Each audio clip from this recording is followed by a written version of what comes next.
শেষ জামানায় মদিনা, এই যে আমাদের মদিনা, এর গুরুত্বটা কমে যাবে। এটা আবু দাউদে আছে হাদিসটা। মদিনার গুরুত্ব কমে যাবে, মানুষ মদিনাকে অতটা মূল্যায়ন করবে না। মানে মদিনা থেকে বিশ্বের সবকিছু নিয়ন্ত্রণ করা হবে না।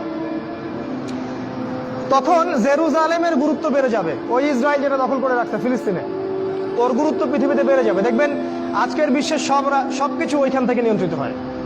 মিডিয়া বলেন, প্রযুক্তি বলেন, রাজনীতি, অর্থনীতি, সবকিছু ওইখান থেকে। সারা বিশ্বের মূল জায়গাটা এখন জেরুজালেম।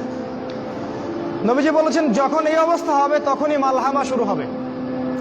সাহাবীরা বললেন মালহামা কি জিনিস? নবীজি বললেন এমন যুদ্ধ যে যুদ্ধে 100 জনের মধ্যে 99টা মানুষ মারা যাবে। 100 জনের মধ্যে 99টা সৈন্য মারা যাবে। এবং এই যুদ্ধটা হবে ইউফ্রেটিস বা ইরাকের ফোরাত নদীর সোনার পাহাড়কে কেন্দ্র করে। এটা সামনে হতে যাচ্ছে।